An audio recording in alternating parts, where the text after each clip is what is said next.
Hey there! You've been looking at a 1920s ad for the Cattaraugus Scout, the knife with the compass. And I just happen to have one here on the table. And I think this is just an amazing knife. First of all, Cattaraugus was a very old line, high quality U.S. cutler, founded by J.B.F. Champlin and his son Tint, all the way back in 1886.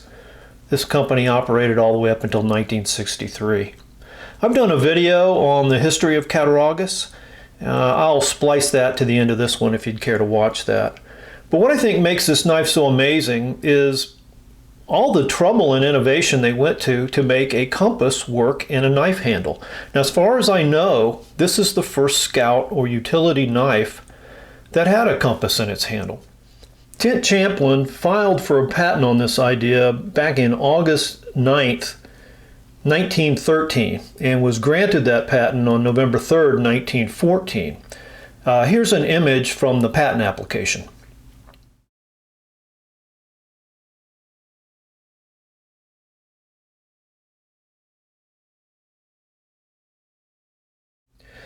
And you might be thinking, wow, big deal, a compass and a knife handle. They'd give a patent for anything back in 1914, wouldn't they? But it's actually, if you read the patent application, and you can find it on Google, you find that this is actually a very elaborate little design in order to make the compass find true north and not be interfered with the metal parts of the knife. So this knife is just a regular construction, carbon steel blade and tools and springs, brass liners, nickel silver bolsters, bail. But to keep the metal from interfering with the compass needle, they went to all kinds of trouble. First of all, they designed a special back spring here. These springs, have a lump in them or a wave in them that center pin usually goes through that anchors them. Well, that influences the needle, so over here they put a false bump or wave in the spring to offset the influence of this mass of metal. The other thing they did that was really cool is that, see if I can get these open, these are very stiff. We'll talk about the condition of the knife here in a minute. Here's the can opener, kind of a can opener small blade, and we're just going to open that all the way up. And then here is the screwdriver cap lifter. We'll open that halfway. This is, obviously your four-bladed Scout utility knife, pretty standard. Spear point blade, and let's open that all the way. I've sharpened it so it's very sharp, got to be careful. And a punch. We'll open that all the way as well.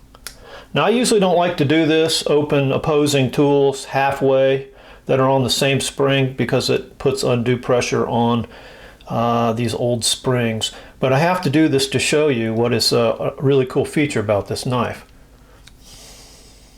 Both of these tools are very sharp. There we go. So, if you read the patent application, you will see that in addition to the specially designed spring, these two tools were magnetized in such a way that each had a positive and a negative pole. And in order to use the compass, you would open the blade fully, the punch fully, and then you would open these two tools halfway. And these magnetic forces would create kind of a horseshoe magnet that placed the compass kind of in a neutral position, so the needle would not be influenced unduly by any part of the knife. And you would hold it like this and rotate the knife until you found north. This compass, as you can see, is heavily fogged. These are brass, and they have a pretty thick, I don't know what it is, glass or mica or something. It's good just to find one with the compass. These knives are hard to find. They're pretty rare. And when you can find them, sometimes they don't have the compass, and they usually don't have the bail, so I'm glad to have this one with the bail. But you're almost never going to find one where the compass still works. The needle is usually frozen. or I guess maybe the magnetic forces have worn off of the tools, maybe even off of the needle. But this one does have some dirt or mildew or something on the back side of that glass, so there's no way I can clean it any more than that. But if you look carefully, you can see the needle in there. I'll try to get an image of one with a clearer compass and pop it in here.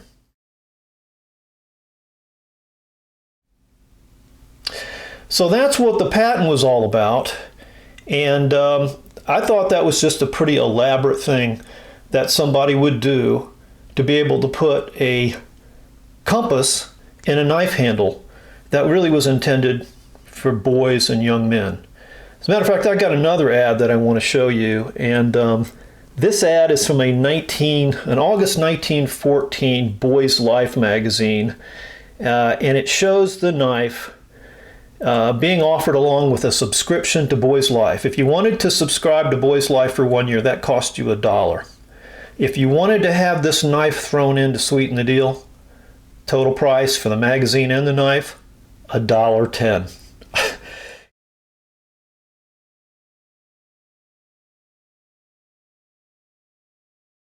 Can you imagine that a knife of this quality and elaborate design and build would be offered up for $0.10 along with a magazine subscription? Let me close up some of these. I just want to show off a little bit the inside, because I'm going to show you what this knife looked like when I got it. It did not look like this. There are some problems with this knife, and I'll point those out as we go along. But one thing I want to show you really quickly is here on the screwdriver cap lifter, you can find a number. And if we can get it to focus, here we go. It's 42219. So this was the model number. This was Cattaraugus' model number. And the image that I showed you in the patent application was a different model number. It was 42209. And the only thing I can ascertain is that 42209 was an earlier model, that very first model from 1913, 1914, where you had the screwdriver cap lifter on this end and you had an old-fashioned style can opener down on this end. And so when they swapped those tools and went to this blade-shaped can opener with the brass knob here to get it open, I believe the model number became 42219. So let's close that up. And the nice thing about this one is the awl is completely full, not broken or reshaped. This can opener is actually very sharp. Very sharp, like a blade. And I don't have a piece of paper here, but if you think you can't get these old blades sharp, here are my notes. You can get them very sharp, to wit. The blade, as you can see, is spear point blade. This one's got some grinding marks. It's been heavily sharpened away, and it is a little bit short. So beyond the fog compass and the short blade, that's a couple of little issues with this knife. But a great thing about this blade is that the Cattaraugus tang stamp is very clear. And these were very weak tang stamps. They weren't very deep, so they were easily worn away. But this one says Cattaraugus in an arch. Cutlery Company, Cutlery Co. Second line, third line, Little Valley. And then under that, you can't really see it, New York. So that's all there, and that's great. The other thing that's great about it is on the back, it says US patent. And there's a number.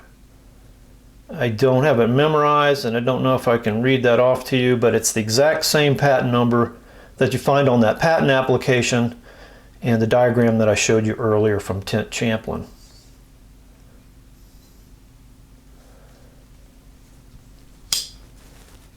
Oh, and one other thing I want to point out while we're on numbers and things like that is that Cattaraugus had a great numbering system for its models, like Case does. And let me just kind of explain what it is and how it pertains to this knife. So the first digit in their model number always referred to the number of blades. So there you have a 4. The second number was the number of bolsters and their position. So here we have 2 bolsters. The third and the fourth were the pattern number. So this is a 21. And then the final digit is the cover material, and 9 in this case being a bone, cow bone, with Rogers jigging. And this has kind of that classic Cattaraugus jigging where you have a really nice random pattern and then maybe a big groove running through it, I think to kind of simulate staghorn.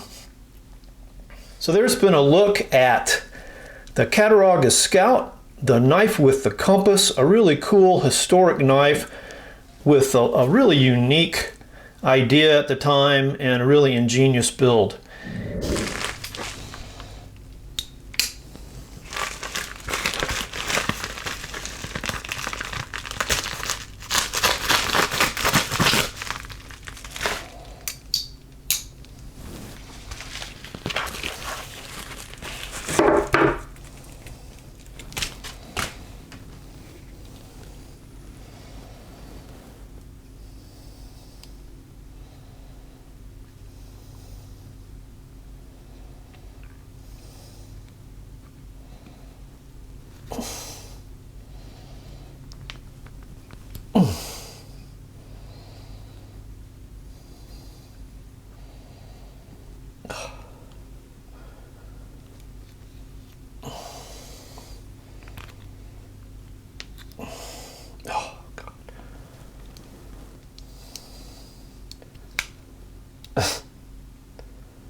Ugh.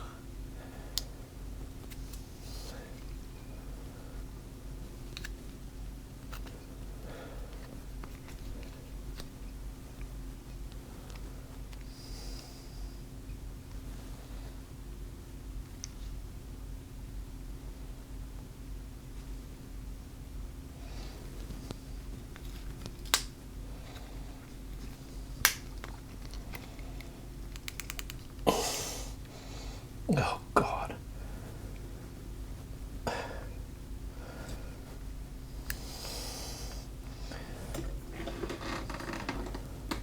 Oh, jeez. Well, I've got my work cut out for me.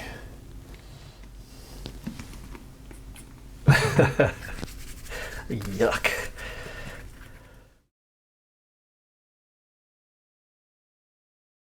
Cattaraugus Cutlery Company began as the New York distribution company JBF Champlin & Son, founded by John Champlin and his son Tint in 1882.